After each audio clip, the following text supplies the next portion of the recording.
Hello everyone, this is Sunita Chaudhary, Associate Professor, MLV Government College, Bhilwad. We are studying Nuclear Physics, paper second of BSc part third. और आज का हमारा topic है nuclear magnetic movement, नाभिकीय चुंबकीय आघूर्ण। इसको समझने से पहले अब हम थोड़ा सा बेसिक बात करेंगे मैग्नेटिज्म के बारे में। तो बेसिकली मैग्नेटिज्म क्या है? Magnetism is a phenomena that is associated with a magnetic field which arises from some magnet or motion of electric charge।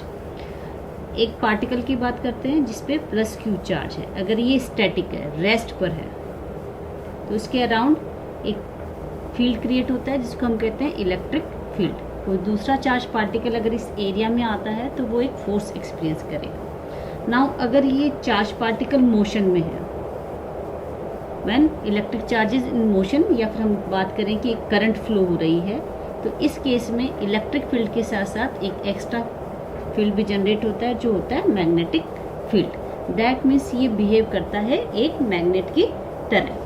तो मैग्नेट का जो सबसे सिंपलेस्ट एग्जांपल है वो है बार मैग्नेट। बार मैग्नेट में क्या होता है? बार मैग्नेट में दो पोल होते हैं, north pole and south pole. ठीक है, तो एक टाइनी बार मैग्नेट जो है वो एक मैग्नेटिक डायपोल की तरह बिहेव करती है। डायपोल का मतलब क्या है? दो अनलाइक पोल्स, एक नॉर्थ पोल एक south pole. Single pole monopole तो मैग्नेट का एग्जिस्ट ही नहीं करता है। तो dipole comprise of two unlike poles of equal strength parted by a small distance. तो इसका जो मैग्नेटिक डायपोल मूवमेंट होगा, जिसको जनरली एम से या कई बार अपने म्यू से भी रिप्रेजेंट करते हैं। मैग्नेटिक डायपोल है, वेक्टर क्वांटिटी है, डायरेक्शन है, वो क्या होगा? इसकी एक पोल स्ट्रेंथ ले लें दोनों में से किसी की भी, और इनकी जो डिस्टेंस है उन दोनों का प्रोडक्ट करें तो वो मैग्नेटिक डायपोल मूवमेंट कहलाता है। ठीक है, तो बेसिकली जो मैग्नेटिक डायपोल मूवमेंट की हम बात करें इलेक्ट्रिक चार्ज के लिए, जो इलेक्ट्रिक करंट लूप है वो भी एक सिंपलेस्ट मैग्नेट की तरह बिहेव करता है। तो उसका मैग्नेटिक डायपोल मूवमेंट कितना होगा? एक वायर है सर्कुलर फॉर्म में, आर रेडियस, ए एरिया, और उसमें आई करंट फ्लो कर रही है।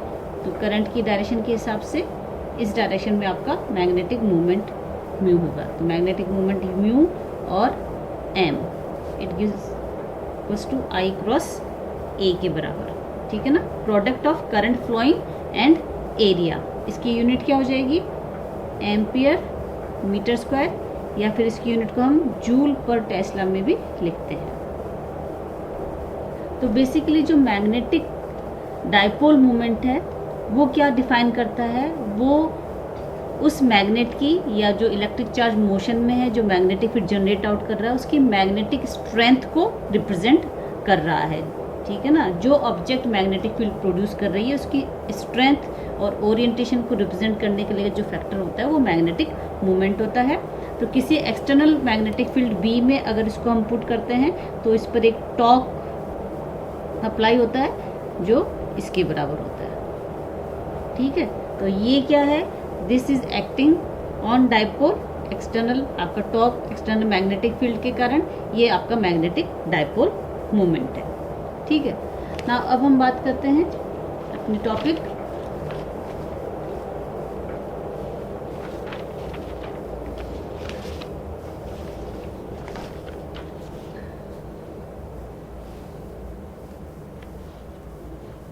न्यूक्लियर मैग्नेटिक मूवमेंट की, नाभिकीय चुंबकीय आघूर्ण।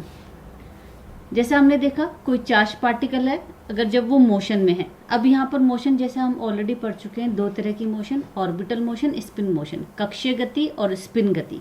ठीक है, जैसे कि एटम के अंदर चलेंगे तो इलेक्ट्रॉन के लिए, और न्यूक्लियस के अंदर चलेंगे तो न्यूट्रॉन और प्रोटॉन के लिए।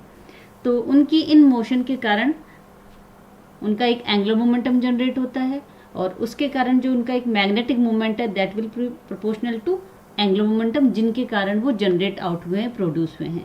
तो जैसा ऑर्बिटल मोशन के लिए होता है, सिमिलर आपका प्रोसेस स्पिन मोशन के लिए भी होता है। ऑर्बिटल एंगुलर मोमेंटम के कारण भी एक मैग्नेटिक मूवमेंट जनरेट होता है, इसी तरह से स्पिन मोशन के कारण भी एक मैग्नेटिक मूवमेंट जनरेट होता है। तो जब हम न्यूक्लियस के मैग्नेटिक मोमेंट की बात करेंगे तो सबसे पहले देखें कि उसकी यूनिट क्या होगी, मेजरमेंट जिसमें करते हैं वो है न्यूक्लियर मैग्नेटोन, जिसको रिप्रेजेंट करते हैं म्यू एन से। एन स्टैंड्स फॉर न्यूक्लियस, क्योंकि अपने ये न्यूक्लियर मैग्नेटिक मोमेंट की बात कर रहे हैं तो ये न्यूक्लियर मैग्नेटोन है, सबस्क्रिप्ट में एन लगाया है। इसकी वैल्यू कितने के बराबर है, E H cross upon 2m p। ठीक है, ई इलेक्ट्रॉन पे charge, H cross H upon 2 MP mass of proton, और इसकी वैल्यू आती है 5.05 10⁻⁻27 जूल पर टेस्ला। ठीक है, एटम के लिए जो मैग्नेटिक मोमेंट है वो बोर मैग्नेटोन में अपने रिप्रेजेंट करते हैं, उसको म्यू बी से रिप्रेजेंट करते हैं। वहाँ पर वो E H cross upon 2me mass of electron के बराबर हो जाता है। तो हम देखते हैं क्योंकि प्रोटॉन और इलेक्ट्रॉन के मास में 2000 टाइम्स का फर्क है, प्रोटॉन हैवियर है, तो बोर मैग्नेटोन जो है वो न्यूक्लियर मैग्नेटोन से 2000 टाइम्स बिग यूनिट है। अब जब हमने देखा कि न्यूक्लियस के बारे में बात कर रहे हैं, न्यूक्लियर स्पिन जो न्यूक्लियस के टोटल एंगुलर मोमेंटम को रिप्रेजेंट करता है, कैपिटल जे वेक्टर से उसको रिप्रेजेंट करते हैं। इसके कॉरस्पॉन्डिंग जो मैग्नेटिक मोमेंट होगा वो म्यू जे होगा। ये भी वेक्टर क्वांटिटी है, ये भी वेक्टर क्वांटिटी है, लेकिन जो इंपॉर्टेंट बात ये है कि magnetic movement, nuclear magnetic movement is not quantized and there is no conservation law unlike J. जो अपना न्यूक्लियर स्पिन था वो क्वांटाइज्ड भी था और वो कंजर्व क्वांटिटी भी थी, बट ऐसा इससे जो produce magnetic nuclear magnetic movement है उसके लिए ये ट्रू नहीं है। अब हम देखते हैं किसी भी एक न्यूक्लियनिक स्टेट की बात करते हैं जिसको जे एम जे से रिप्रेजेंट करते हैं। जे न्यूक्लियर स्पिन क्वांटम नंबर, ये उसके corresponding magnetic nuclear spin quantum number है। तो इस स्टेट में जो न्यूक्लियस का आपका मैग्नेटिक मूवमेंट होगा उसकी एक्सपेक्टेशन वैल्यू अपने राइट डाउन करते हैं म्यू जे से, that will be proportional to J. ठीक है ना, म्यू जे जे के प्रोपोर्शनल होगी। Mu N nuclear magneton spin में इसको मेजर करते हैं और जो प्रोपोर्शनलिटी कांस्टेंट होगा वो जी जे के बराबर। सबस्क्रिप्ट में जो भी आपने ये जे एल एस लगाते हैं वो रिप्रेजेंट करते हैं ऑर्बिटल मोशन से रिलेटेड है, स्पिन से रिलेटेड है या टोटल एंगुलर मोमेंटम से रिलेटेड है। जो ये प्रोपोर्शनलिटी आपका कांस्टेंट आ रहा है ये क्या कहलाता है, न्यूक्लियर जी फैक्टर। न्यूक्लियर जी फैक्टर कैसे रिप्रेजेंट करते हैं, mu J upon mu N divided by J. Particularly ये दो चीजों का रेशियो रिप्रेजेंट कर रहा है, किस किस का, magnetic moment in the unit of mu N और nuclear spin quantum number capital J का। तो ये एक डायमेंशनलेस क्वांटिटी आती है। इसके अलावा एक और फैक्टर है that is gyromagnetic ratio, जिसे गामा से रिप्रेजेंट करते हैं। ये क्या है, mu J upon J H cross. तो हम ये दोनों जो factor gyromagnetic ratio factor gamma और न्यूक्लियर जी फैक्टर, इन दोनों को आपस में रिलेट कर सकते हैं। They are related by this expression G equals to gamma 2m upon E के बराबर। अब जब बात कर रहे हैं न्यूक्लियर मैग्नेटिक मूवमेंट की तो ये किस कारण है, इनके अंदर रहने वाले न्यूक्लियॉन्स की मोशन के कारण। तो पर्टिकुलर हम न्यूक्लियॉन्स के बारे में देखें। न्यूक्लियॉन्स की बात कर रहे हैं, दो न्यूक्लियॉन्स है, प्रोटॉन और न्यूट्रॉन। न्यूक्लियॉन मतलब न्यूक्लियस के अंदर रहने वाले कण, proton positive charge particle, neutron neutral.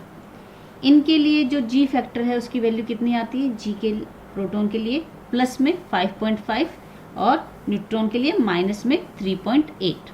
इनके कॉरस्पॉन्डिंग जो मैग्नेटिक मूवमेंट होगा उसको म्यू से अपने रिप्रेजेंट कर रहे हैं। तो प्रोटॉन के लिए ये 2.793 न्यूक्लियर मैग्नेटोन के बराबर है, जबकि न्यूट्रॉन के लिए ये with minus sign 1.913 nuclear magneton के बराबर है।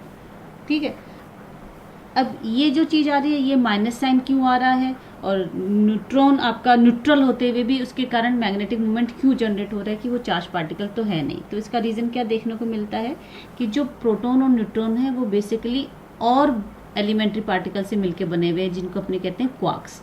तो न्यूट्रॉन और प्रोटॉन अप और डाउन क्वार्क्स की बाउंड स्टेट होती हैं, और ये जो क्वार्क्स हैं इन पर जो चार्ज होता है 1/3 ऑफ इलेक्ट्रॉन और 2/3 ऑफ इलेक्ट्रॉन के बराबर। तो न्यूट्रॉन के ऊपर टाइम एवरेज ऑफ चार्ज आपका 0 के बराबर है, बट ये और चार्ज पार्टिकल से मिलकर बना हुआ है, इसलिए इसकी स्पिन मोशन के कारण आपका मैग्नेटिक मूवमेंट जनरेट होता है। ऑर्बिटल मोशन में इसका कोई भी मैग्नेटिक मूवमेंट का कंट्रीब्यूशन नहीं होगा। ये वाली जो चीजें हैं ये स्पिन मोशन के लिए अपने देखते हैं। ठीक है, अब हम बात कर रहे हैं टोटल एक न्यूक्लियस की, तो उसका जो एटॉमिक मास नंबर है उससे उसका total nuclear spin quantum number decide होता है और उससे उसका मैग्नेटिक मोमेंट अपने कैलकुलेट आउट कर सकते हैं। तो E1 ए कैटेगरी वाले न्यूक्लियस की बात करें, जो में प्रोटॉन E1 न्यूट्रॉन E1 से अपने को मिलता है, तो उनके लिए ग्राउंड स्टेट में J की वैल्यू हमेशा 0 होगी, तो उनके कॉरस्पॉन्डिंग मैग्नेटिक मोमेंट हमेशा 0 के बराबर ही आएगा। ऑड ए न्यूक्लियस की बात करें, जिसमें एक न्यूक्लियन अनपेयर्ड हो जाता है, जो न्यूट्रॉन भी हो सकता है वो प्रोटॉन भी हो सकता है, उसके लिए मैग्नेटिक मोमेंट फाइंड आउट करने के लिए ये वाला फॉर्मूला अपने यूज़ करेंगे जी फैक्टर के लिए। तो जे सब्सक्रिप्ट टोटल न्यूक्लियर स्पिन के लिए, एल सब्सक्रिप्ट ऑर्बिटल के लिए, एस सब्सक्रिप्ट स्पिन के लिए। प्लस और माइनस दो चीज़ें लिखी हुई हैं, तो प्लस वाला जो फॉर्मूला है वो एल प्लस हाफ केस के लिए होगा और माइनस वाला जो फॉर्मूला है वो एल माइनस हाफ केस के लिए होगा। L stands for orbital, S stand for spin motion. ये कंबाइंड टोटल एक न्यूक्लियाई के लिए चीज़ दी गई है। अब ऑर्बिटल मोशन की बात करें, तो ऑर्बिटल मोशन का जो जी फैक्टर है प्रोटॉन और न्यूट्रॉन के लिए, प्रोटॉन के लिए इसकी वैल्यू 1 के बराबर आती है और न्यूट्रॉन के लिए इसकी वैल्यू 0 के बराबर आती है। प्रोटॉन के लिए 1 के बराबर क्यों? क्योंकि जो इलेक्ट्रॉन और प्रोटॉन है दोनों पे ई के बराबर चार्ज है, मैग्नीट्यूड में प्लस चार्ज एक में माइनस चार्ज, और न्यूट्रॉन पे आपका 0 चार्ज है। तो ऑर्बिटल मोशन के कारण जी की वैल्यू ये है और स्पिन मोशन के कारण जी की वैल्यू ये है। अब किसी एक एग्जांपल से अपने समझ सकते हैं कि न्यूक्लियर स्पिन जो है जे की वैल्यू कैसे फाइंड आउट करेंगे, उसके कॉरस्पॉन्डिंग मैग्नेटिक मोमेंट कैसे फाइंड आउट करेंगे। तो ये एग्जाम्पल देखें, कार्बन का 6C13, ये कार्बन है, 8O16 ऑक्सीजन। तो ऑक्सीजन के केस में 8 प्रोटॉन 8 न्यूट्रॉन, 8 प्रोटॉन भी पेयर्ड हो गए, 8 न्यूट्रॉन भी पेयर्ड हो गए, तो ये E1 न्यूक्लियाई का केस है, तो इसके लिए जे की वैल्यू 0 होगी, तो इसके कॉरस्पॉन्डिंग मैग्नेटिक मोमेंट थ्योरेटिकली 0 होता है और एक्सपेरिमेंटली भी ये 0 के बराबर ही आता है।